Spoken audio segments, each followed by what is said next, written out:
ዛሬ ያሳደዷትን ቤተክርስቲያን የሚሰደዱላት ይሆናሉ። ዛሬ የገደሏቸውን ሰዎች መልሰው የሚገደሉ ሆነው ስለ እግዚአብሔር አንገታቸውን የሚሰጡ ይሆናሉ።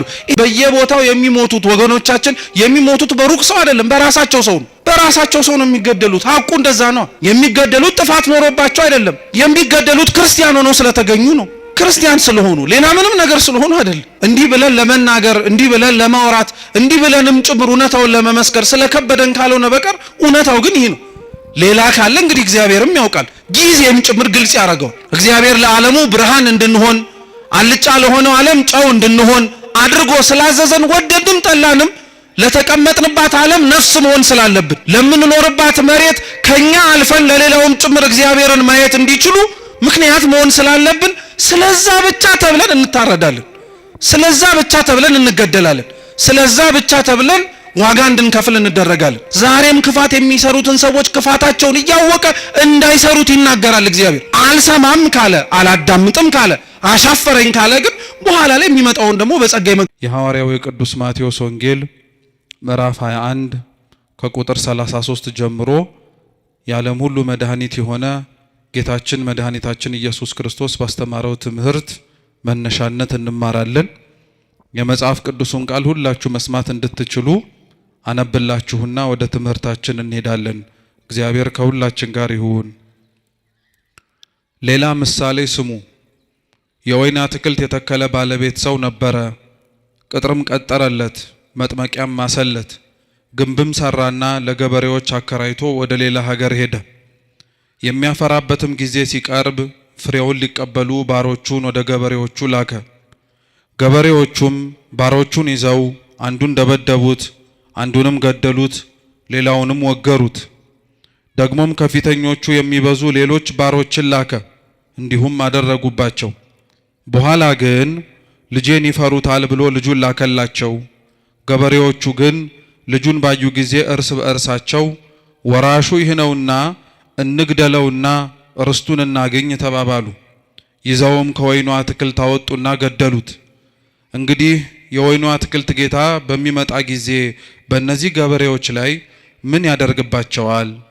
እነርሱም ክፉዎችን በክፉ ያጠፋቸዋል፣ የወይኑንም አትክልት ፍሬውን በየጊዜው ለሚያስረክቡ ለሌሎች ገበሬዎች ይሰጣቸዋል አሉት። ኢየሱስም እንዲህ አላቸው፣ ግንበኞች የናቁት ድንጋይ እርሱ የማዕዘን ራስ ሆነ። ይህም ከጌታ ዘንድ ሆነ፣ ለዓይኖቻችንም ድንቅ ነው የሚለውን ከቶ በመጽሐፍ አላነበባችሁምን?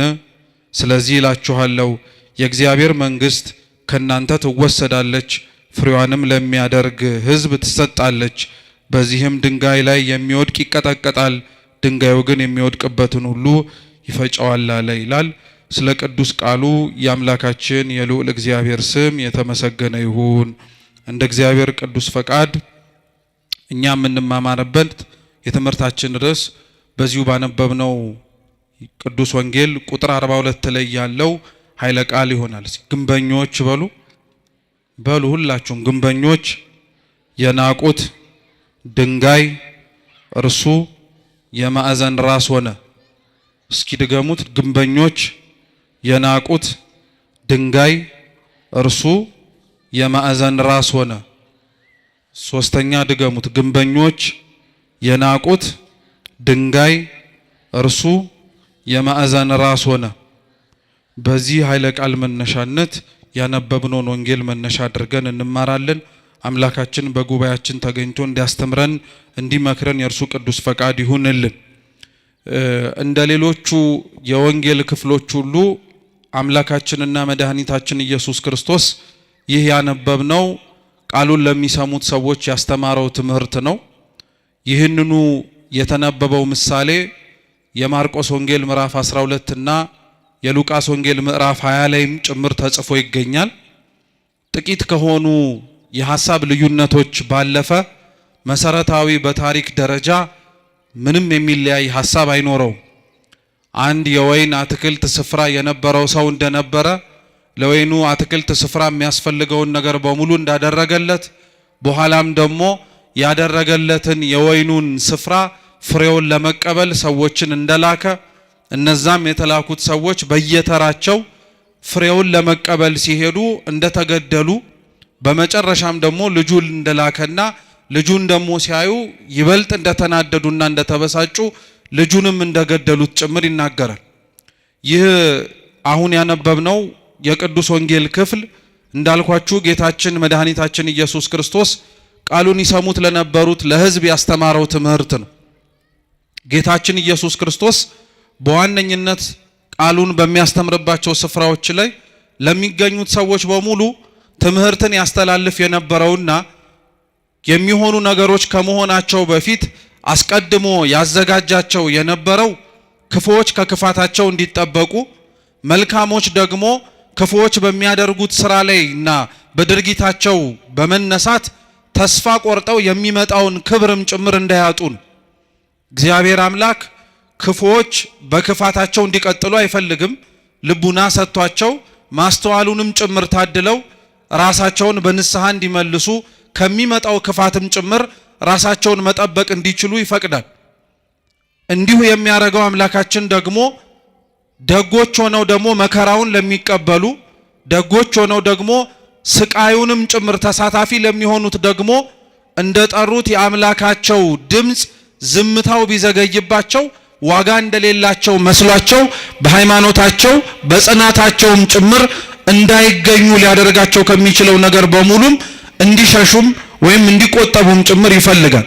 እግዚአብሔር ትምህርትን ያስተምር የነበረው ነገሮች ከመሆናቸውም በፊት ይሄ ነገር ይሆናል፣ ያ ነገርም ሊመጣ ይችላል እያለ ያስተምር የነበረው ለዛ ነው። ይሄም ያነበብነው የመጽሐፍ ቅዱስ ክፍል ነገሮች ከመሆናቸው በፊትና ከመፈጸማቸው በፊት የተነገረ ትንቢት ነው። ይሄ ትንቢት ልዩ የሚያደርገው ምንድነው? ትንቢቱ በሐዲስ ኪዳን ይነገር እንጂ ነገሮች ከመፈጸማቸው በፊት ይሄንኑ ትንቢት ግን አምላካችን ኢየሱስ ክርስቶስ አስቀድሞ በነቢያት ላይ አድሮ ያስተማረውን ትምህርት መነሻ በማድረግ ነው ያስተማረው። ትላንት ያልነበረ ዛሬ ላይ የሚጀመር፣ ትላንት ያልተነገረ ዛሬ ላይ ደግሞ እንደ አዲስ የሚነገር ምንም ነገር አይኖርም። ስለዚህ ጌታችን ኢየሱስ ክርስቶስ ትላንትና በነቢያቱ ላይ አድሮ ሲያስተምር የነበረው እርሱ እንደሆነ ያውቁ ዘንድ ስለፈለገ ይሄ የወይን አትክልት ስፍራ የሚለውን ምሳሌ አድርጎ ሊያስተምራቸው ፈለገ። ይሄንን ምሳሌ ለመጀመሪያ ጊዜ ላይ የተናገረው ይሄንንም ትምህርት በማስተማርም ጭምር ጌታችን መድኃኒታችን ኢየሱስ ክርስቶስን የመሰለው ነብዩ ኢሳይያስ ነው። ነብዩ ኢሳይያስ በትንቢተ ኢሳይያስ ምዕራፍ 5 ከቁጥር 1 ጀምሮ አምላካችን ልዑል እግዚአብሔር ያስተማረውን ይሄንኑ የወይን አትክልት ስፍራን ምሳሌ መስሎ አስተምሮበታል። ይሄ የወይን አትክልት ስፍራ ቅጥር የተማሰለት፣ መጭመቂያ የተዘጋጀለት፣ በኋላም ደግሞ ማማ ተዘጋጅቶለት እየተጠበቀ የነበረው ኢሳይያስ በኦሪቱ የተናገረለት የእስራኤል ሕዝብና እስራኤላውያን ናቸው። እግዚአብሔር አምላካችን ለወይኑ አትክልት ስፍራ ባለቤት እንደነበረውና እንዳልኳችሁ ለሚያስፈልገው ነገር በሙሉ ለስፍራው እንዳሟላ ሲናገር ነብዩ ኢሳይያስ ደግሞ በትንቢት መጽሐፉ ምዕራፍ 5 ቁጥር 1 ላይ ከዛ የበለጠ ሌላ ትርጉም እንዳለው ደግሞ ይናገራል። እርሱም ምንድነው? እግዚአብሔር አምላክ የወይን አትክልት ስፍራ ለተባለችው ለእስራኤል ቅጥርን መማስ፣ አጥርን መስራት፣ ማማንም ሰርቶ ገበሬዎችንና ሰራተኞችን ቀጥሮ መንከባከቡን ትኩረት አድርጎ የተናገረ ብቻ ሳይሆን ኢሳይያስ ምንም ነገር እንዳላጎደለባትም ጭምር ይናገራል። ይወዳት ለነበረችው ስትሰቃይ ከስቃይ ላወጣት፣ ክፉ ሲሆንባት ፈጥኖ ለደረሰላት ለሕዝቡ እግዚአብሔር አምላክ ይሄንን ስፍራ ብቻ ሳይሆን ከስፍራውም የላቀውን ምንም ያጎደለባት ነገር እንደነበረ ይናገራል። መጽሐፍ ቅዱስ ለእስራኤልና ለእግዚአብሔር ያላቸውን ግንኙነት በተለያየ መንገድ አድርጎ ነው የሚናገረው። በተለይ ደግሞ ምንም እንዳላጎደለባት ነብዩ ኢሳይያስ የተናገረውን ግልጽ የሚያደርገው እግዚአብሔር እስራኤልን እንዴት እንደሚያያትም ጭምር ስናውቅና ስንረዳ ነው። እስራኤል የመረጣት እግዚአብሔር ሕዝቡን የሚመለከተውና ያየው የነበረው በአንድ መጽሐፎቻችን ዙሪያ ላይ ስትመለከቱት በዚሁ በኢሳይያስ መጽሐፍ ላይ እስራኤልን እንደ ሙሽራ ወይም እንደ ሙሽሪት አድርጎ እርሱ ደግሞ እንዳጫት እንደ ሙሽራ አድርጎ ነበር ይመለከት የነበረው። ስለዚህ እግዚአብሔር አምላክ ሙሽራይቱ ለሆነችው ለእስራኤል ይቀናላት ነበር። ከእርሱ ሸሽታ ጣዖትን ስታመልክ፣ ከእርሱ ርቃ ድምፁን መስማትን ስታቆም እግዚአብሔር ለእስራኤል ያሳያት የነበረው ነገር በሙሉ ስለሚጠላትና ስለተጸየፋት ስለምታደርግበትም ብዙ ውጣ ወረዶች እንዴት እንዳዘነባት እንድታውቅ ብቻ አልነበረም። ነገር ግን ፍቅሩ ዘልቆ እንዲገባት ስለፈለገ ነው።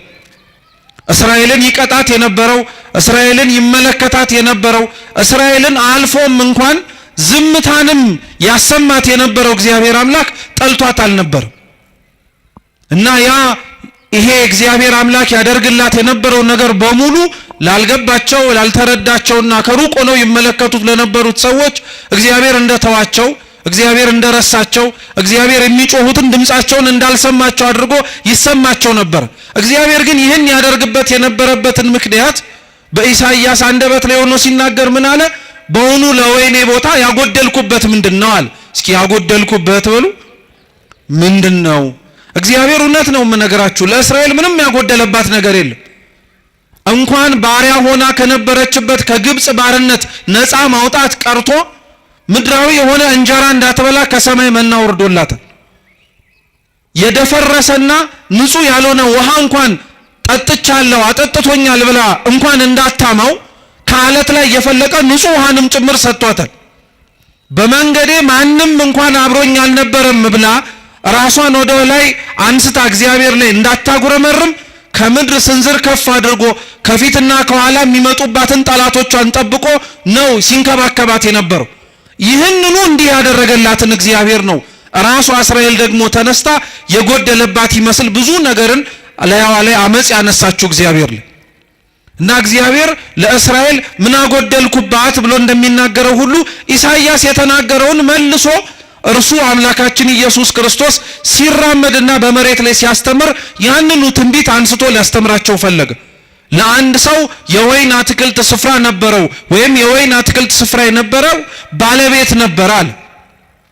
ቅጥር መቀጠር፣ መጭመቂያ ማዘጋጀት ከዛም አልፎ ደግሞ ማማ መዘርጋት ለአንድ ለወይን አትክልት ስፍራ የሚያስፈልጉ ነገሮች ናቸው። መቼም አንድ ሰው ገበሬም እንኳን ሆኖ ዘር የሚዘራው መሬቱ መቀበል እንደሚችል ዘሩን ለማሳየት እርሱም ደግሞ ይቀበላል ብሎ ለመናገር አይደለም። የዘራውን ዘር አጭዶ ጎተራ ለመክተት ከጎተራው አውጥቶ ቢወድ ሽጦ ሊያተርፍበት አለያ ደግሞ ከፈለገ ደግሞ እንዲበላው እንዲጠጣው። የወይኑ አትክልት ስፍራ ባለቤትም ቅጥር የቀጠረለት ምንም አይነት ነገር መጥቶ ፍሬውን እንዳያጨናግፍበት ነው። መጭመቂያ ያዘጋጀለት ወይኑ ሲደርስ አገልግሎቱ ተጨምቆ እንዲጠጣ ተጨምቆ የወይን ጠጅ መሆን እንዲችል ለማድረግ ነው። እየሰማችሁ ነው? ማማም ያዘጋጀለት ደግሞ ከሩቅ የሚመጣ ጠላትን ወይም ከሩቅ የሚመጣ ቅጥሩን ሊያፈርስበት የሚችል ከወይኑ የፈለገውን ፍሬ ማግኘት እንዳይችል ሊያደርገው የሚችለውን ጠላት መመልከትና ማወቅ እንዲችል። ክርስቶስ በጅማሬው ይህንን ያወራ የነበረው ስለ እስራኤላውያን የወይን አትክልት ስፍራ ተብላ የተነገረችው እስራኤል ናት። ቅጥር መቀጠር የተባለው እስራኤልን መጠበቁን መንከባከቡን ለማሳየት ነው። መጭመቂያ አዘጋጀላት የሚባለው ደግሞ ከእግዚአብሔር የተቀበለችውን የሰጣትን ነገር በሙሉ ፍሬ ልታፈራበት የምትችለውን መጠቀም የምትችልበትን መንገድ ሰጣት። ቤተ መቅደስን ሰጣት፣ ታቦትን ሰጣት፣ ካህናትን ሰየመላት። መቅደስ አዘጋጅቶ መግባት መውጣት እንዲችሉ እነሱም ተሳታፊ መሆን እንዲችሉ መስዋዕት የሚያቀርቡበትንም ስርዓት ሰጣት። ቅጥር አዘጋጀላት አልኳችሁ። መጭመቂያ አዘጋጀላት፣ ማማም ጭምር ሰራላት። ማማው ከሩቅ የሚመጣ ጠላትን ለማወቅ እንዲረዳ ሁሉ መጽሐፍትን ሰጣት ማለት ነው። ነቢያትን አስነሳላት። ከሩቅ የሚመጣውን ክፉም ይሁን ደጉን መስማትና ማወቅ እንዲችሉ አዘጋጃቸው። ይሄ የተደረገለት ይሄ የተፈጸመለት ቦታ እንዳልኳችሁ በጅማሮ እስራኤል ናት። እስራኤል ግን ለዚህ ለተደረገላት ነገሩ አጸፋውን የመለሰችውና ለእግዚአብሔር ያሳየችው ግብረ መልስ ግን እንዴት ነበረ? ሲነበብ እንደሰማችሁት ቅዱስ ወንጌሉ የወይኑ ስፍራ ባለቤት ወይኑ የሚያፈራበት ጊዜና ወቅት እንደደረሰ ስላወቀ ሰራተኞቹን ላካል። ሰራተኞቹን የላካቸው ልብ ብላችሁ ስሙ፣ ቅጥሩን እንዲያፈርሱ ወይ የቆመላቸውን ማማ እንዲንዱ ወይ መጭመቂያቸውንም ጭምር ደግሞ እንዲንዱባቸው አይደለም፣ ፍሬውን ብቻ መልቀም እንዲችሉና የተደከመባትን ድካም እንዳለና እንደሌለበት ለማየት ነው። ሰራተኞቹ ግን ሲመጡ በውስጥ ይሰሩ የነበሩት ሌሎች ሰራተኞች ቀድመው በወይኑ ስፍራ ላይ የነበሩት በጣም አድርገው አስቸገሩ። እንዲያውም ይመጡ የነበሩትን ሰራተኞች አንዳንዶቹን ገደሏቸው፣ አንዳንዶቹን ወገሯቸው፣ አንዳንዶቹን ደግሞ በጣም ብዙ ስቃይን አሰቃዩአቸዋል። እግዚአብሔር ለደከመላት ለእስራኤል ይልካቸው የነበሩት ሰራተኞች የተባሉት ነቢያት ናቸው። መጽሐፍ ስለሰጣቸው ስለጠበቃቸው በእግዚአብሔር መቅደስ ውስጥ በረከትንና ፍሬን ማግኘት የሚችሉበትን መጠቀም የሚችሉበትን ነገር በሙሉ ስላደረጋቸው እግዚአብሔር ይሄ ይበቃቸዋል ብሎ አልተዋቸው። እግዚአብሔር እንዲህ አይነት አምላክ ነው። እኛ ለልጆቻችን በየትኛውም ጊዜ ላይ ዛሬ ስለለበሱ ይበቃቸዋል፣ ጠግበው ስላደሩም ነገ ያስፈልጋቸውም አንልም። እንዲያውም የበለጠውን ነገር እናደርግላቸዋለን።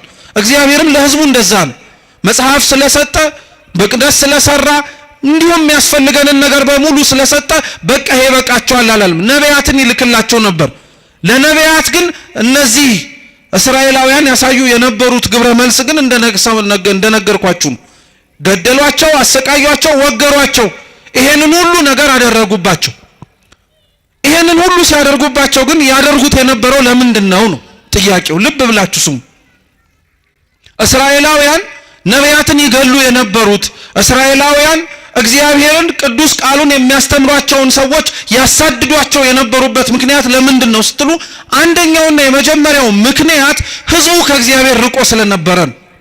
ጥቂቶች መልእክት ለመላክ ከተላኩት በውስጥም ጭምር እግዚአብሔርን አብረው መርጠው ለመኖር ካልፈለጉት በቀር ብዙሃኑ በመሬት ሊመቸው የሚችለውንና በዚህ በሚኖርበት ሕይወቱ ላይ ሳይጎልበት መመላለስ የሚችልበትን ምርጫዎች መርጦ ስለነበረ እነዚህን ነቢያት ቦታ ሰጥቶ ለማዳመጥ አልፈለግም። ነቢያትን ሁለተኛ ይገሏቸው የነበሩት መስታወት ስለሆኑባቸው ነው። ከእግዚአብሔር ፊት እንዴት መመላለስ እንደሚችሉ ስለነገሯቸው ብቻ ሳይሆን እግዚአብሔር የሚፈልጋቸው ሰዎች በምድር ላይ እንዴት መኖር እንዳለባቸው ከቃል ባለፈ በሕይወት ስላሳዩአቸው። ነቢያት ጥፋት ኖሮባቸው አልነበረም የተገደሉት።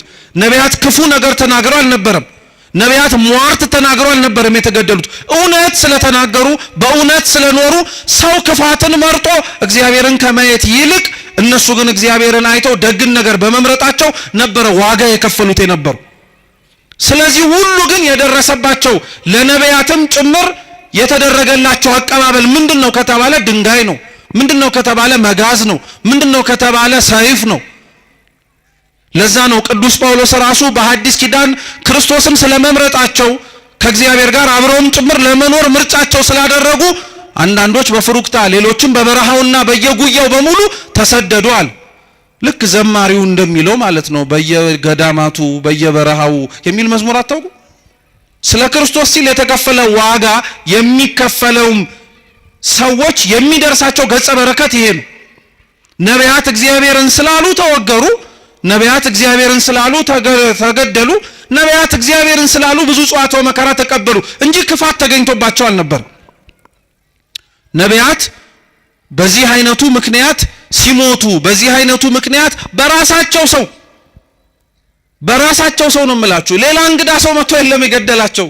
ሌላ አዲስ የሆነ ሰው መጥቶ አይደለም ደማቸውን ያፈሰሰው። እዛው የራሳቸው ሰው አብረው ያደጉ፣ አብረው የበሉ፣ አብረው የጠጡ፣ አብረው ለመትረፍም ጭምር ቃሉን ያሰሙ የነበሩ። ክርስትና በነገራችን ላይ በጣም የሚደንቀው እኔነት ስለሌለበት ነው። በነገራችን ላይ እኔነት ስለሌለበት ነው። ስለተረፍን ወይ ስለተሰበሰብን ወይ እኛው ራሳችን እግዚአብሔር እንዴት እንደሚገኝ ስላወቅን ስለሌላው ግድ አይሰጠንም አንልም ክርስቲያኖች። እንጂማ እንደዛ ብንሆን ኖሮ ማን ያሰቃየን ነበር? ማን ይገለን ነበር? ማን እንደፈለገ ሰይፍ እያነሳ አንገታችን ሊያሳርፍብን ነበር? ማንም። እንዲሁ ዝም ብንል እንዲሁ ራሳችንና ራሳችን ብቻ ነው እንጂ ለሌላው አይመለከተንም ብንል ምንም አንሆንም። ግን እንደዛ እንድንሆን ደግሞ ተብለን አልተጠራንም፣ አልተዘጋጀን። እግዚአብሔር ለዓለሙ ብርሃን እንድንሆን አልጫ ለሆነው ዓለም ጨው እንድንሆን አድርጎ ስላዘዘን ወደድም ጠላንም ለተቀመጥንባት ዓለም ነፍስ መሆን ስላለብን ለምንኖርባት መሬት ከኛ አልፈን ለሌላውም ጭምር እግዚአብሔርን ማየት እንዲችሉ ምክንያት መሆን ስላለብን ስለዛ ብቻ ተብለን እንታረዳለን። ስለዛ ብቻ ተብለን እንገደላለን። ስለዛ ብቻ ተብለን ዋጋ እንድንከፍል እንደረጋለን። ነቢያት እንዳልኳችሁ ነው የተገደሉት በሩቅ ሰው አይደለም። ዛሬም ሀገራችን ላይ ያሉት በየቦታው የሚሞቱት ወገኖቻችን የሚሞቱት በሩቅ ሰው አይደለም፣ በራሳቸው ሰው ነው። በራሳቸው ሰው ነው የሚገደሉት። ሐቁ እንደዛ ነው። የሚገደሉት ጥፋት ኖሮባቸው አይደለም። የሚገደሉት ክርስቲያን ሆነው ስለተገኙ ነው። ክርስቲያን ስለሆኑ ሌላ ምንም ነገር ስለሆኑ አይደለም። እንዲህ ብለን ለመናገር እንዲህ ብለን ለማውራት እንዲህ ብለንም ጭምር እውነታውን ለመመስከር ስለከበደን ካልሆነ በቀር እውነታው ግን ይሄ ነው። ሌላ ካለ እንግዲህ እግዚአብሔርም ያውቃል፣ ጊዜም ጭምር ግልጽ ያደርገዋል። ካልሆነ በቀር ግን ሌላ ምንም ምክንያት የለውም። ገዳዮቻቸው የሚገሏቸው ነቢያትን ለምን ነበር አልኳችሁ እኮ ራሳቸውን ስለሚያዩባቸው ነው። ሰው ከመስታወት ፊት ቆሞ እድፉን እንደሚያነጻው ሁሉ እውነተኛ ክርስቲያኖች የሰውን ጥላቻ፣ እውነተኛ ክርስቲያኖች ሰው እንዴት ከእግዚአብሔር እንደራቀ ፍንትው አድርገው የሚያሳዩ መስታወቶች ናቸው። የሚጠሉት የሚገፉት የሌላውን ክፋት እንደ ክፋትነቱ የሌላውን ኃጢአት እንደ ኃጢአትነቱ ከሰው ወቅሰው ፈርደው ሳይሆን የሆነውን እንደሆነ ስላሳዩ ሌላ ምንም ነገር ሆኖ አይደለም። ነቢያት እግዚአብሔርን ስለተናገሩ የደረሰባቸው ድንጋይ ከሆነ ነቢያት የደረሰባቸው እግዚአብሔርን ስለተናገሩ ሰይፍና ስለት ከሆነ ዛሬ እዚህ ላይ የምንኖረው ክርስቲያኖች እውነት ክርስቲያን ስንሆን የምንሸለመው ታዲያ ምን ይመስላችኋል? ሌላ ምንም እኮ ሊሆን አይችልም። ስለ ክርስቶስ መሞት ካልሆነ በቀር ሌላ ምንም ነገር ሊደረግ አይችልም። በየትኛው ጊዜ ነው ክርስቶስን ስለሰበኩ በእውነትም ጭምር ከእግዚአብሔር ጋር አብረው ስለኖሩ ተብለው መሬት የተሸለሙ ቤት የተሸለሙ መኪና እያሽከረከሩ የሄዱ ክርስቲያኖች ነበሩ እንዴ?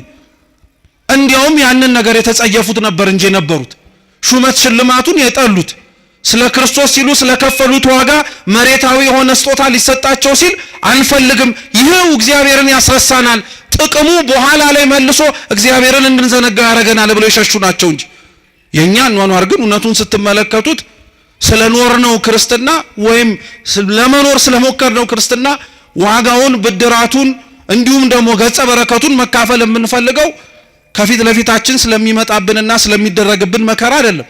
ተውት፣ መከራው ቀርቶ መከራ መስማት እንኳን አንፈልግም። እኛ እኮ ቢቻል ብንዘምር፣ ቢቻል ብናጨበጭብ፣ ቢቻል እልል ብንል፣ ቢቻል የደረሰባቸውን ሰዎች ደረሰባቸው ብለን እንዲሁ ዝም ብንል ጥሩ ነበር። ግን እግዚአብሔር ይመስገን እውነት ለመናገር ማስተዋል የሚችሉ አሳቢ የሆኑ አባቶች እናቶች ስላሉን ነገር እንዳንረሳ የደረሰብንንም ጭምር እንዲሁ ዝም ብለን ወደ ኋላ እንዳናደርግ ስለሚያደርጉን ነቢያት የሞቱት ለዚህ ነው። ዛሬም ያሉት ሰዎች የሚሞቱት ለዛው። ነቢያቱ መገደላቸው ነቢያቱ መሞታቸው የወይኑ የባለቤቱን ስፍራ ግን ይበልጥ እንዲያውም ሌሎች መልእክተኞችን እንዲልክ ነው ያደረገው እንጂ ስለገደሉብኝ ብሎ እንዲያስቀምጣቸው አልተገደደም። እየሰማችሁ ነው። ነቢያቱ ስለሞቱበት እግዚአብሔር አምላክ ነቢያትን አልክም አላለም። የላካቸው የሱ እውነተኞቹ መልእክተኞች ዋጋ ከፍለው ደማቸውን ለሱ ስላፈሰሱ ከዚህ በኋላ ደም መፍሰሳቸው ይቆማል፣ እኔ ማንንም አልክም፣ የሆኑት እንደሆኑት ይሁኑ ብሎ አልተዋቸው። እንዲያውም ሲገሉ እየላከ ነው። ትምህርት ነው። በነገራችን ላይ ትምህርት ነው። ላስተዋለው ሰው እግዚአብሔር አምላክ ተስፋ አይቆርጥብንም ማለት ነው። ስላልሰሙ ጆሮዎቻችን ማስተዋል ስላልቻለው አይምሯችን እየተነገረው ነገር ግን ሰምቶ መኖር ስለከበደው ማንነታችን እግዚአብሔር አምላክ አልተወን። አሁንም ድረስ መስማት የምንችል ከሆነ አሁንም ድረስ መለወጥ የምንችል ከሆነ አሁንም ራሳችንን ማስተካከል የምንችል ከሆነ ሌሎችም ሰዎች እንዲሁ በሌሎችም ሕይወታቸውም ጭምር መማር የምንችልበትን መንገድ ይከፍታል። በመጨረሻ ግን የወይኑ ባለቤት ስፍራ የተባለው አምላካችን ልዑል እግዚአብሔር ግን የላከው ልጁን ነው። ምኑን አልኳችሁ? ልጁን የላከው። ነቢያቱን የቀጧቸው ወይ መጀመሪያ የተላኩትን ሰራተኞች የገደሏቸው ሩቅ ስለሆነ ነው ብሎ አሰበላቸው። አይገርማችሁ? ሩቅ ስለሆኑ ማለት ነው፣ ቅርብ ስላልሆኑ አንድም መተው ቦታውን ይወርስብናል ብለው ስላሰቡ። ግን እግዚአብሔር አምላክ ስላደረጉት ግፍ በግፍ ስለፈጸሙት ክፋት በክፋት ሊመልስ የሚችል አምላክ አልነበረም፣ አልሆነባቸውም ጭምር። ይሄን ክርስቲያኖች ሁሌም ነምላችሁ እንዳትረሱት ባካችሁ። እግዚአብሔር አምላክ ስለደረሰብንና ስለሚሆንብን ክፋት በሙሉ በቀለኛ ነው ማለት አጥፊ ነው ብቻ ማለት አይደለም። እግዚአብሔር አምላክ በቀለኛ ነው ማለት ዛሬ የገደሉትን እንደሚገደሉ ሆነው የሚመጡበት ጊዜ ሰዎች ይመጣሉ። ታያላችሁም ጭምር እግዚአብሔር ያደርገዋል።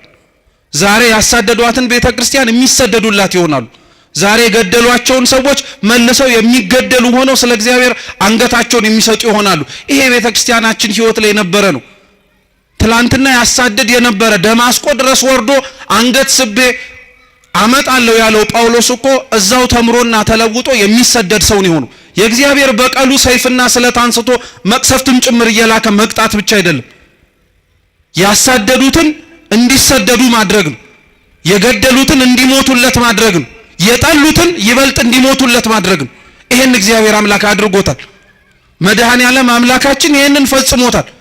እንኳን ሩቅ ለሆኑት ሰዎች ቀርቶ ነው የምላችሁ፣ ከደሙ ንጹህ ነኝ እንኳን ብሎ እጁን ታጥቦ አሳልፎ ለሰጠው ጲላጦስ እንኳን እግዚአብሔር አምላክ በቀሉን የተበቀለው እሱን በመቅሰፍ አይደለም፣ የሞተውና የገደለውን ምክንያት እንዲሆን ያደረገውን ክርስቶስን አምኖት በስሙ እንዲሞት ሰማዕት ነው ያደረገው።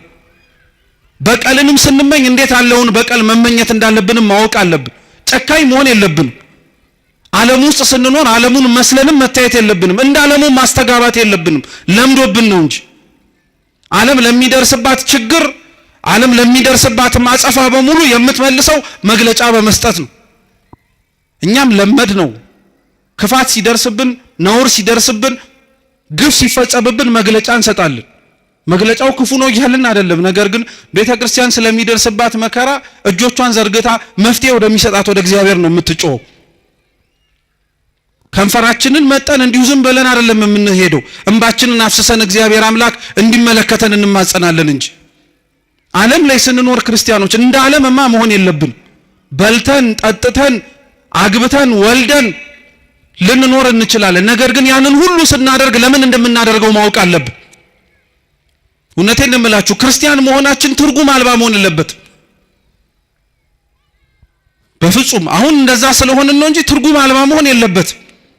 ቅዱስ ጎርጎርዮስ ክርስቲያኖች በዓለም ሲኖሩ ስለሚያደርጓቸው ነገሮች በሙሉ ሲናገር ምን እንዳለ ታውቃላችሁ? ክርስቲያኖች ለሚኖሩባት ቦታ እንደ ዜጎች ይኖራሉ፣ ግን ስደተኞች ናቸው። አይገርማችሁ? ለሚኖሩባት መሬት ዜጎች ናቸው፣ ግን ስደተኞች ናቸው። ስደተኛ የሆኑት ግን መርጠው ነው፣ በሰማይ ስፍራ እንዳላቸው ስላወቁ። ቀጠለ ቅዱስ ጎርጎርዮስ፣ ክርስቲያኖች በምድር ሲኖሩ ይነግዳሉ፣ ያተርፋሉ፣ ይበላሉ፣ ይጠጣሉ። ያን የሚያደርጉት በምድር ስለኖሩ ብቻ ነው። ነገር ግን ሁሉንም ደግሞ ይንቁታል። በቃ ክርስቲያን መሬት ላይ ሲኖር ክርስቶስ በመሬት ላይ ሲኖር ያደረገውን ነገር በሙሉ እያደረገ ለመኖር ራሱን ነው ማዘጋጀት መቻል ያለበት። እንደዛም ሆኖ ነው መሰራትምና ማደግ ያለበት። እንደዛ መሆን እንድንችል እግዚአብሔር ሁላችንንም በቸርነቱ ይርዳን። ስሙን መሸከሙንማ ሁሉንም ተሸክመነዋል። ነገር ግን ግብሩን የከበደን አሁን መኖሩ እንዳልኳችሁ ነው። እንኳን መከራው ከሩቅ ሆኖ ተሰምቶ ቀርቶ ቅርብ ያለነው ሰዎች እንኳን መስማት አንፈልግም፣ ያንገሸግሸናል፣ ሰለቸን እንላለን። የሞቱት ሳይሰለቹ አንተ የምትሰማው ትሰለቻለህ? የታረዱት ሳይሰለቹ አንተ እንዲህ የምትመለከተው በስልክ ደከመኝ ትላለህ? እንዲህ በጣም ከባድ እኮ ነው። በነገራችን ላይ ሌላው ስለ ክርስቶስ መሞት አልደከመውም፣ አንተ ስለ ክርስቶስ የሚሞቱትን መስማት ሰልችቶሃል። ሌላው ስለ ክርስቶስ ዋጋ የሚከፍል አለ፣ አንተ ስለ ክርስቶስ ዋጋ የከፈሉትን ማዳመጥ ደክሞሃል። በጣም ነው የሚያሳዝነው እኮ እውነት። ለስሙ ደግሞ ሰማዕታትን እንዘክራለን እንላለን።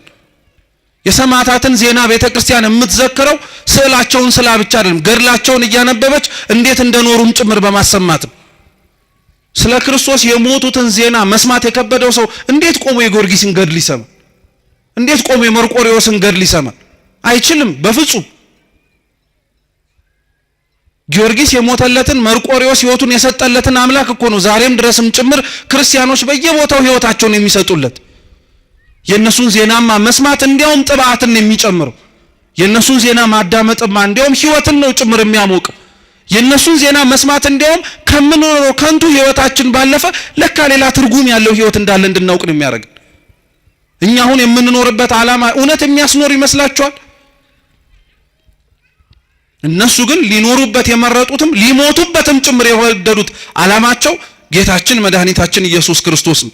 እውነት እግዚአብሔር ስሙ የተመሰገነ ይሁን። ይህን ማየት እንድንችል ራሱ ያደረገን ክርስትና የለም ብለን ደፍረን እንዳንናገር፣ ስለ ክርስቶስ የሚኖሩ ሰዎች የሉም ብለን እንኳን አፋችንን ሞልተን እንዳንናገር የሚያደርገን ብዙ ምክንያት ይሰጠን። ብዙ ምክንያት። ከነዛ ሁሉ ምክንያት ትልቁ ምክንያት ግን እንዳልኳችሁ ልክ የወይኑ ባለቤት ስፍራ ነቢያቱን የቀደሙትን አባቶችን ልኮ ሰዎቹ በአጸፋው ሞትን እንደፈረዱባቸው ሁሉ ምናልባት ከሰሙ ምናልባት ካዳመጡ ብሎ ልጁን ላከላቸው ይላል። ልጁን ሳያዩት ግን ጭራሽ ተናደዱ አለ ቅዱስ መጽሐፍ። ጭራሽ ተናደዱ። እንዲያውም ልጁ መሆኑ ራሱ ወራሽ እንደሆነ ያስታውቃል። እውነት ነው። ሊወርስ የሚችል ወራሽም ሆኖ ሊገኝ የሚችል የአባትን ንብረት ልጅ ሊሆን ስለሚችል ስለዚህ ልጁን እንግደለው አሉ። ልብ ብላችሁ ስሙ። ለመግደል ምክንያታቸው አንደኛ ልጁ ስለሆነ ነው፣ ቅርበት ስላለው ማለት ነው። እየሰማችሁ ነው? ግን ቅርበት ስላለው ማለት ነው። የሩቅን ሰው በምን አድርጌ ምሳሌ ልስጣችሁ? ለምሳሌ ቤታችሁ ውስጥ አክስት ሲሞትና ወይ አጎት ሲሞትና ልጅ ሲሞት ያለው ልዩነት ተመሳሳይ ነው ወይስ አንድ ነው? ተመሳሳይ ነው ወይስ ይለያያል? ይለያያል እኮ። የሩቅ ዘመድ ሲሆን ወይም የስጋም ዘመድ ሆኖ እንደ ራሳችሁ እንደ ልጅ ሊሆን ግን አይችልም። ልብ ብላችሁ ስሙ። ጠላቶች የሆኑት የወይኑን ስፍራ ለማስተካከል ተሰይመው ልጁን ለመግደል የወሰኑት ሰዎች ቦታውን ለመውረስ ካላቸው ፍቅር ብቻ አይደለም፣ እርሱን በመግደል አባትየውን የበለጠ እንደሚያሳዝኑትም ጭምር ስለሚያውቁ ነው እንጂ። ስለዚህ እንግደለው ብለው ተማከሩ። በሁለተኛው ግልጽ የሆነው ምክንያታቸው ደግሞ እርሱን ከገደልን ወራሹንም ጭምር ካወጣን ባለቤትነቱ የቦታው የኛ ይሆናልን ብለው ጭምር ስላሰቡ ልጁን ያዙት፣ አሰቃዩት፣ አንገላቱት፣ ዋጋም ጭምር አስከፈሉት። ከነቢያት በኋላ የወይን አትክልት ስፍራ ለተባለች ለእስራኤል ለሕዝቡ ሁሉ የተላከው ልጅ የሚባለው ዛሬ በዓሉን የምናከብርለት ቸሩ መድኃኔዓለም እግዚአብሔር አምላክ ክፋታችንን አይቶ እግዚአብሔር አምላክ ለላካቸው መልእክተኞቹ ለነቢያትና ለቅዱሳን የሰጠነውን ግብረ መልስና ክፋት ተመልክቶ ክፋትን በክፋት ሊመልስብን አልወደደም። እንዲያውም የበለጠ ደግነቱን አሳየን እንጂ እንዲያውም የበለጠ ፍቅሩን አሳየን። ልጁን ሊሰጠን ወደደ። ጌታችን ኢየሱስ ክርስቶስን ልጁን የሰጠን። ይሄ ልጅ ተብሎ የተጠቀሰው በነገራችን ላይ እኛው ራሳችን ጠምዝዘን ስለ ክርስቶስ እንዲናገር ስላደረግነው አይደለም። ቅዱስ ቃሉ ልጁ ተብሎ የተጠቀሰው በወንጌል ስፍራ ላይ ተደጋጋሚ ብትፈልጉ የምታገኙት ጌታችን ኢየሱስ ክርስቶስን። ሌሎቻችን ለእግዚአብሔር ያለንን ልጅነት ቅዱስ መጽሐፍ ሲናገር ልጆች እያለን የሚጠራው እስኪ ልጆች በሉ። አዎ እኛ ስንጠራ ልጆች ተብለን ነው። ጌታችን መድኃኒታችን ኢየሱስ ክርስቶስ ግን ሲጠራ ልጅ ተብሎ ነው። ልዩነት ስላለው ነው። እኛ ልጆች የተባልነው ልጅነታችን የጸጋ ስለሆነ ነው፣ የስጦታ ነው። ልጅ አለመባልም እንችላለን እግዚአብሔርን አባት እንዲሆነን ካልመረጥ ነው። ጌታችን ኢየሱስ ክርስቶስ ግን ልጅ ተብሎ ሲጠቀስ የባህሪ ልጅነት ነው። ማንም ሊነጥቀው የማይችል ማለት ነው። ማንም ሊወስድበት የማይችል ልጁ ተብሎ የሚጠቀሰው እርሱ ነው። ጌታችን ኢየሱስ ክርስቶስ ሲጠመቅ የባህሪ አባቱ እግዚአብሔር አብ በሰማይ ሆኖ ሲናገር ሲመሰክር የመሰማ ነው። የምወደው ምን ይሄን ያለው ልጄን ያለው የምወደው ልጄን ያለው በደብረ ታቦር የማርቆስ ወንጌል ምዕራፍ 9 ላይ ብርሃነ መለኮቱን ሲገልጥ ለደቀ መዛሙርቱ ሲያሳይስ ያው የባህሪ አባቱ እግዚአብሔር አብ ምን ብሎ ነው የምወደው ምን ያለው ልጄን ያለው። ስለዚህ ልጁን ላከላቸው የተባለው ክርስቶስ ነው፣ ሌላ ማንም አይደለም። ለተላከው ልጅ ግን የወይኑ አትክልት ስፍራ ጠባቂዎች ሰራተኞች ተብለው የተሰየሙት ግን የሰጡት ግብረ መልስ የተለየ ነበር። እንግዲህ ተመልከቱት ክርስቲያኖች፣ የወይኑ አትክልት ስፍራ በቁመናው በጅማሬው ማለት ነው ትርጉሙ እስራኤላውያን ዳታል። ለእስራኤል እግዚአብሔር አምላክ ነቢያትን ላከ። ከተላኩት ነቢያት በላይ ግን የነቢያቱ ትርጉም እንዲገባቸውም ያጠፋቸው የገደሏቸው ዋጋ ያስከፈሏቸውም ጭምር የበለጠውን ነገር እንዲረዱ ልጁን ሰደደላቸው። ሁለተኛው የወይን አትክልት ስፍራ የተባለችው የተሰበሰብንባት ቤተ ክርስቲያን ናት። ቅጥር ቀጠረላት ማለት የቤተ ክርስቲያን ቅጥሯ ስርዓቷን መጭመቂያ ማሰላት የተባለው በነገራችን ላይ ሰማዕታትን ነው። ታውቃላችሁ ወይን ፈሳሽን ሊሰጥ የሚችለው በመጭመቂያ ውስጥ ገብቶ ሲጨመቅ ነው አይደለም? ረጉድ ነው አይደለም? ነው፣ ምንም ጥርጥር የለውም። ለቤተ ክርስቲያን አይገርማችሁም? የወይኑ አትክልት ስፍራ ጠባቂ ለወይኑ ስፍራ መጭመቂያ ያዘጋጀላት እንደተባለው ሁሉ ለቤተ ክርስቲያንም መጭመቂያዋ የሰማዕታት ደም ነው። እንደሚኖር ማሳያ ማለት ነው። የምንሰማው ቃል እግዚአብሔር የምንሰማው ስብከት እንዲሁ ቃል ብቻ አይደለም፣ ንግግር ብቻ አይደለም፣ ትምህርት ብቻ አይደለም። የሚኖረው ሰው አለ፣ መርጦ የሚኖረው ማለት ነው።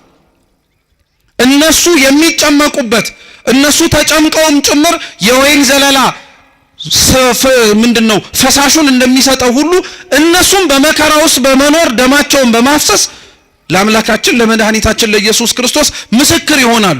ቤተክርስቲያን ውስጥ ያለው መጭመቂያው የተባለው ሰማዕታቶች ናቸው ውስጥ የሚኖሩት። ቅጥሯ ስርዓቷ ነው። ማማ የተባለው ጌታችን ኢየሱስ ክርስቶስ ነው። አንድም ማማ ተብለው የሚጠቀሱት ካህናተ ቤተክርስቲያን ናቸው። ስልጣናቸው ከፍ ያለ ሰማያዊ የሆነና ረቂቅ የሆነ ማለት ነው። ለሀገሩ ለእስራኤል ዞሮ ለሚያስተምርባት ስፍራ ምንም እንዳላጎደለባት ቤተክርስቲያን ውስጥም ክርስቲያኖች ምንም አላጎደለባትም። ልብ ብላችሁ ስሙ። መከራው፣ ችግሩ፣ ጭንቁ የምንሰማው ክርስቲያን ስለሆነን ብቻ ብዙ የሚደርስብን ነገሮች እግዚአብሔር ያጎደለብን ነገር ኖሮብን አይደለም። ምንም የጎደለብን ነገር የለም።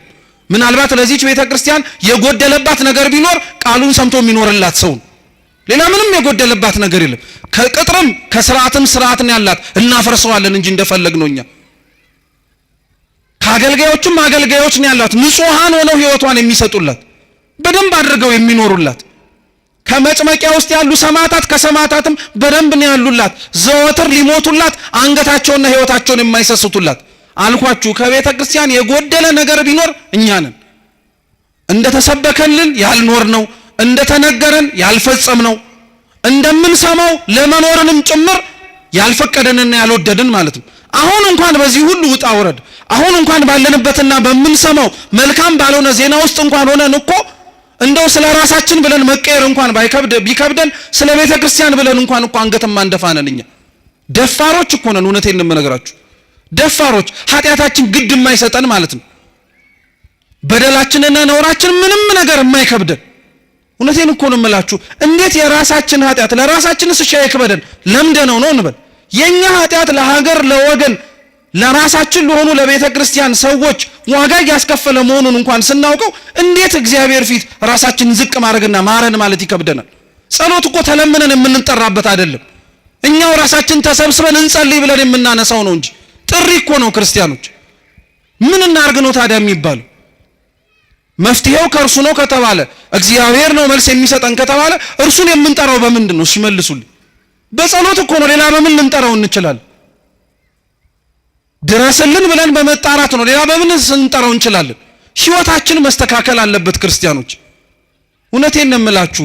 እዚህና እዛ ያለነው ሰዎች ምንም የሚለየን ነገር የለም። እዛ ያሉት ክርስቲያኖች እየሞቱ ያሉት፣ እዛ ያሉት ክርስቲያኖች ዋጋ እየከፈሉ ያሉት የሚያስገድል ምክንያት ኖራቸው አይደለም። እኛ እዚህ ያለን የምንኖር ሰዎች ደግሞ የሚያስኖር ምንም ጽድቅ ተገኝቶብን አይደለም። እነሱን የሚያስገድል ምክንያት እኛን የሚያስኖር ምን ነገር አለ? እንደውም ተገላቢጦሽ ቢሆን ነው እንጂ ዚማ ክፋትን ሊያስነሳብን እኛ ራሳችን ላይ አጸፋው ሊመለስብን የሚችል ብዙ ኃጢአት አለብን፣ ብዙ ክፋት አለብን፣ ብዙ ነውር አለብን። እግዚአብሔር የሚያውቀው ከዛም አልፎ እኛው ራሳችን የምናውቀው ማለት ነው። ቦታ ካለየን በቀር ምን የሚለየን ነገር አለ? መስተካከል ካለብን መስተካከል አለብን ክርስቲያኖች። እውነቴን እንምላችሁ ሁላችንም ያጠፋነውን የሳትነውን ያጎደልነውን ይጠቅማል ብለን ነገር ግን በዘለቄታው ቤተክርስቲያኒቷን እየጎዳት ያለውን ነገር በሙሉ እውነቴን እንምላችሁ መስተካከል አለብን። በቃ ያፈረስናቸው ህጎች በሙሉ የናድናቸው ስርዓቶች በሙሉ ችግር የለም ብለን ገሸሽ ያደረግናቸው የቤተክርስቲያን ህይወቶች በሙሉ ዛሬ መተው ዋጋ እያስከፈሉን ያሉት እነሱ ናቸው። ሌላ ምንም ነገር አይደለም ክርስቲያኖች፣ እነሱ ናቸው። የትናንትና ኃጢአቶቻችን ማስተካከል ያልመረጥናቸው እንዲያውም ለምደን ጭራሽ እንደ ስርዓት እያደረግን ለመኖር የወደድናቸው ዛሬ ዋጋ ያስከፍሉናል። ካላስተካከልናቸው ነገም አያቆምም፣ ነገም ይቀጥልብን። ስለዚህ ቢያንስ እንኳን መፍትሄ እንፈልግ ብለን፣ ቢያንስ እንኳን እናስብ ብለን፣ ቢያንስ እንኳን ከኛ ምን ይጠበቃል ስንል ከኛ ምን ይጠበቃል የሚለው ጥያቄ መልሶ የሚጀምረው ከየግለሰብ ከራሳችን። ከገሌ የሚጠበቅበትን ካላወቅ ካንተና ከኔ የሚጠበቅበትን ልንገር፣ ንስሐ እንግባ፣ ክፋት መስራታችንን እንመን። ለወደቁት ሰዎች ደርሰን ለማንሳት እጆቻችን ባይዘረጉ ሊያነሳቸው ወደሚችል እግዚአብሔር እጆቻችንን እንዘርጋ፣ ልባችንን እንክፈት። ቢያንስ ይሄንን አንድ ሰው ማድረግ ይችላል፣ ሌላውን ብንቶ ማለት ነው።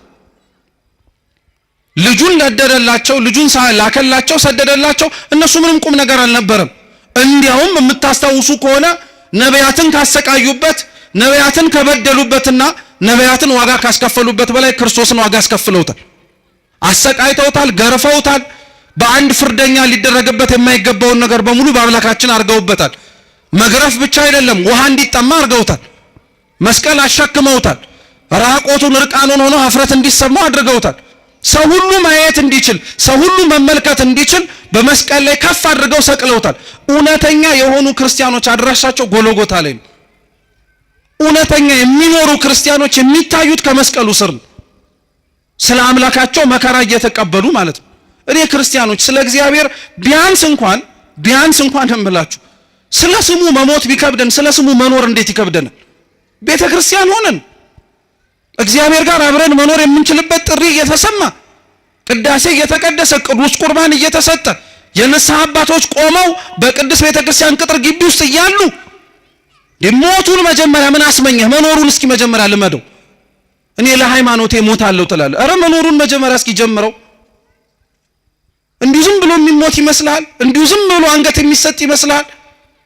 አይደለም። ክርስቲያኖች መኖር የጀመረ ሰው ነው ለመሞትም ጭምር የሚቸኩለው።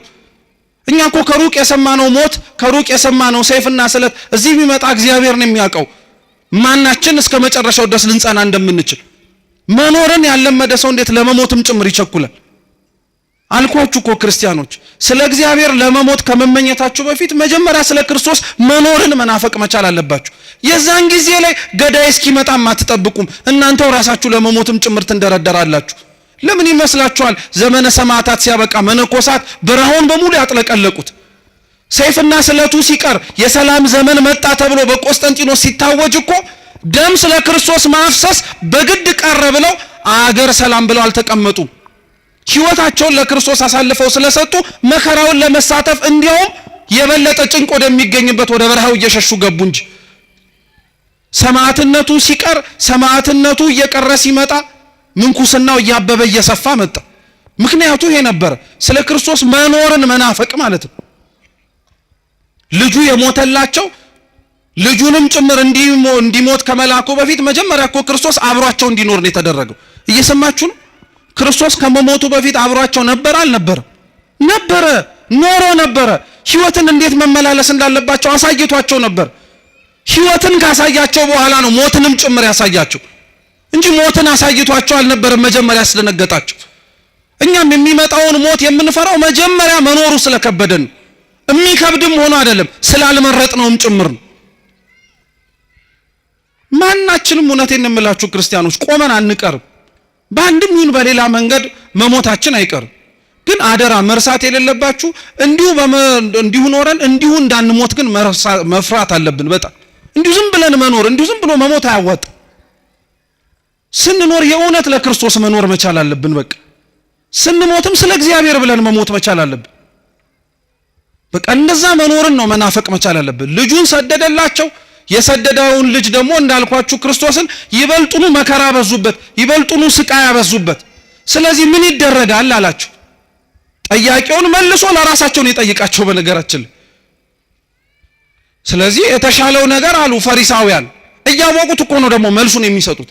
እያወቀ ጥፋት የሚያጠፋ ሰው አለ ማለት ነው። አያችሁ፣ እያወቀ ማለት ነው፣ እየጠነቀቀ ምን እንደሚደርስ አጸፋውን እያወቀ በደል የሚበድል ሰው አለ ልክ እንደኛ። ክፉን በክፉ መንሳት አለበት። እንደሱ መነጠቅ አለባቸው። ፍሬውን መልሶ ሊሰጥ የሚችለው ጋር መሰጠት አለበት ተባለ። እውነት ነው። ግን እግዚአብሔር ቤተ ክርስቲያንን ከኛ ወስዶ ለማን ይስጣት ታዲያ? ክርስቲያኖች የወይን አትክልት ስፍራ ያልኳችሁ ቤተ ክርስቲያን ናት ብያችኋል። እነዚህ ሰዎች የወይኑን አትክልት ስፍራ ወስደህ አሊያ ደግሞ ሰራተኞቹን አስወጥተህ ትርፋማ ለሚሆንበት ሰው ነው መመላለስ ያለበት አለ። እንግዲያውስ እግዚአብሔር የኛን ከንቱነት አይቶ ቤተ ክርስቲያንን አይወስድብን። ትርፋማነታችን እስከየት ይመጣል? እሷ ከሄደች እኛንም አይነቅለን። በሌላ ቦታ ፍሬያማ ልንሆን አንችልማ። በዚህ ሳምንት ከግንቦት 23 ጀምሮ እስከ ፊታችን እሁድ ቤተክርስቲያን ስለ መንፈስ ቅዱስ ነው የምታስተምረው፣ ስለ ፍሬያማነት ማለት ነው። እግዚአብሔር በሕይወታችን ውስጥ ሲኖር ስለሚታይባቸው ነገሮች ማለት ነው። የወይኑ አትክልት ስፍራ ላይ የተተከሉት በሙሉ ፍሬያማ ሊሆኑ ግድ ነው። ቤተክርስቲያን ውስጥ ያለ ሰው በሙሉ ፍሬ ሊኖረው ግድ ነው። ስለ ክርስቶስ መሞትን መኖርን ብቻ አይደለም ትዕግስት ሊኖረው ግድ ነው። እግዚአብሔር እኛን በታገሰ ልክ እኛም እሱን መታገስ አለብን፣ መለመን መቻል አለብን። እውነቴን የምላችሁ ክርስቲያኖች፣ እኛ በሕይወታችን ስንኖር ኃጢአት ስንሰራ በቅጽበት ያላጠፋን አምላክ እኮ ነው ዛሬ ስንጠራው ዝም አለ ብለን ደግሞ የምናጉረመርምበት። አንተ ስትጠራው ቶሎ መልስ ቢሰጥህ ማለት እኮ በተገላቢጦሽ ሳጠፋን በዛው ቅጽበት አጥፋኝ። ስለ ኃጢአት የታገሰ እግዚአብሔር ጸሎታችንንም እየሰማ ዝም ያለበት ምክንያት አለ። ቅም አንሶት አይደለም፣ ክብር ይግባውና እንደዛም ተብሎ አይነገርለትም።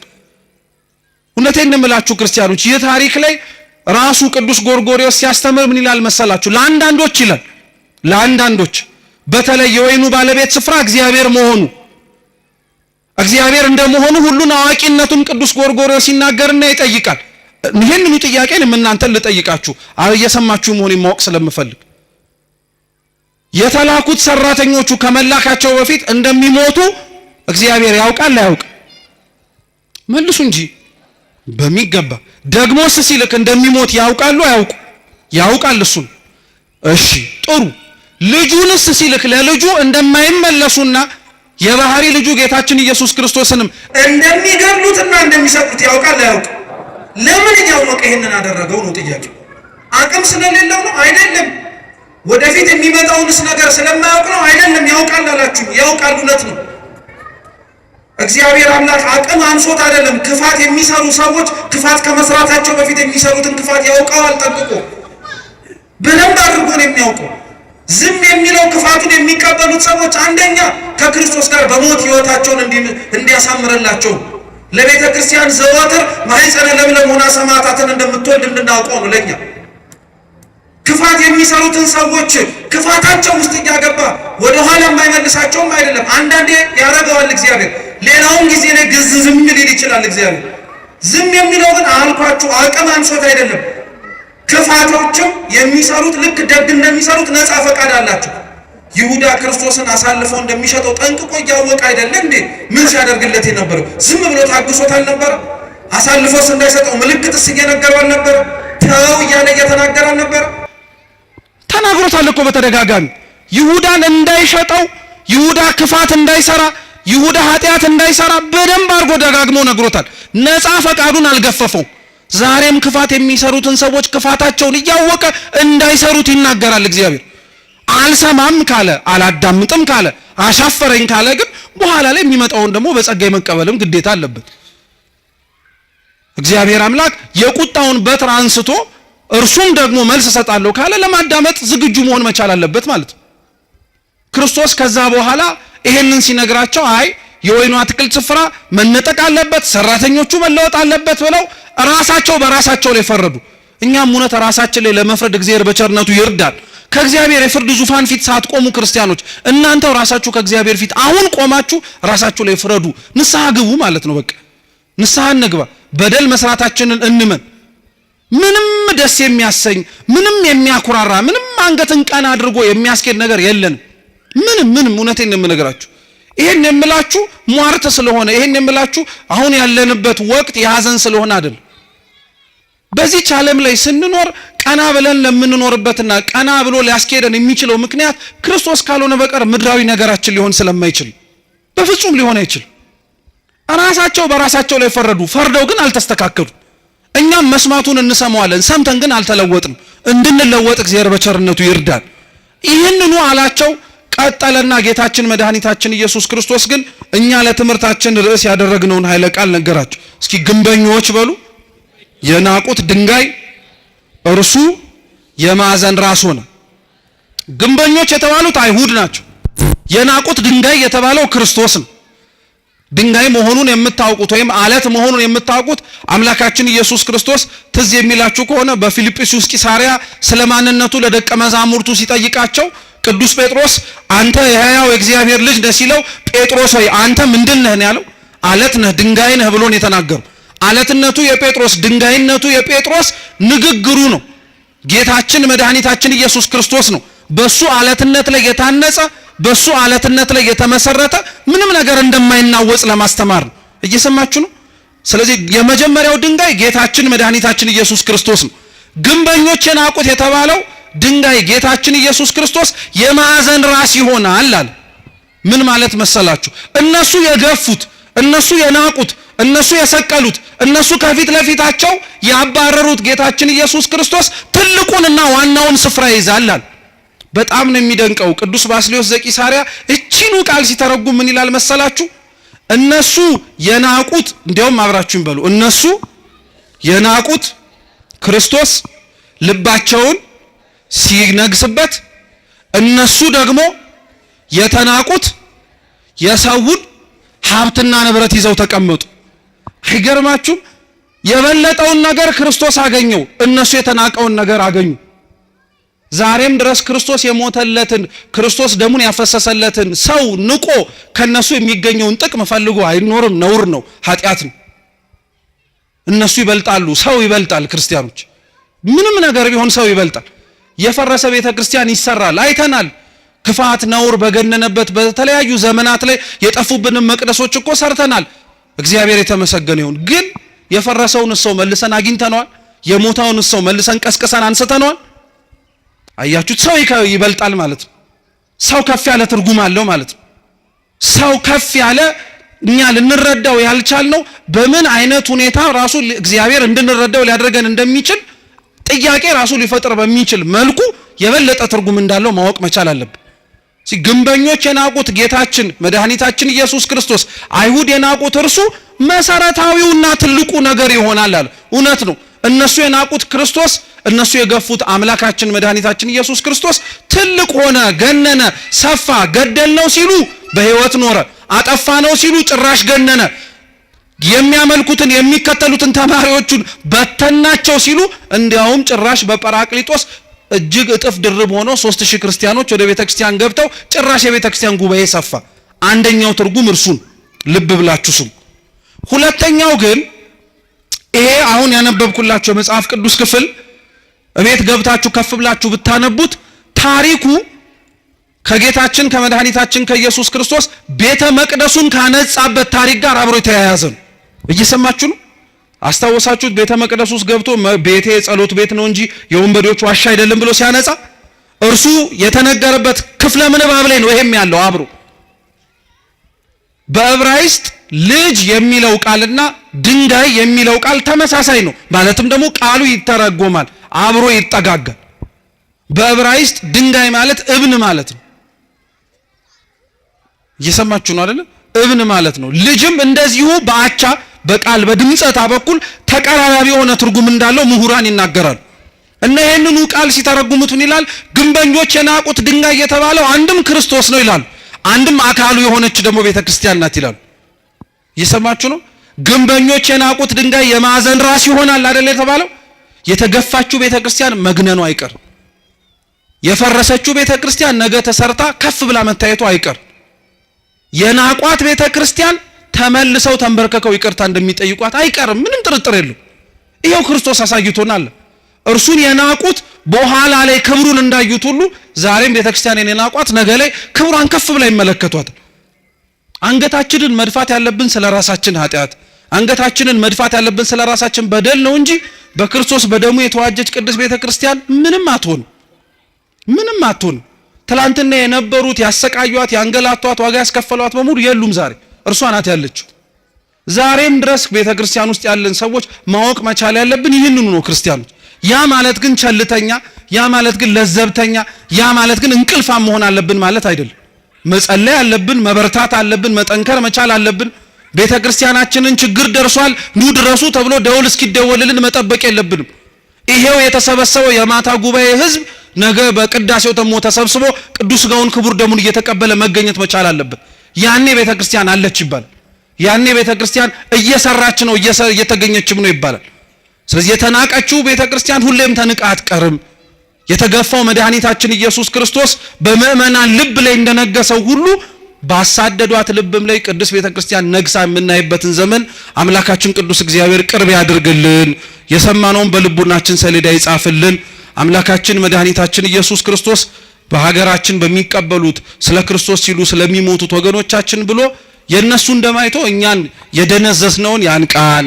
እነሱን በቸርነቱ የጎበኘ እግዚአብሔር እኛንም በምህረቱ ኃጢአታችንን ይቅር እንዲለን ንስሐ ገብተን ቅዱስ ቁርባን መቀበል የምንችልበትን እድሜ እንደጨመረልን መጠቀም እንድንችል በቸርነቱ ይርዳን። በጎደለው በነጠበው በሊቃውንቱ በመምህራኑ የሚታረም ይሁን። ወስብሐት ለእግዚአብሔር።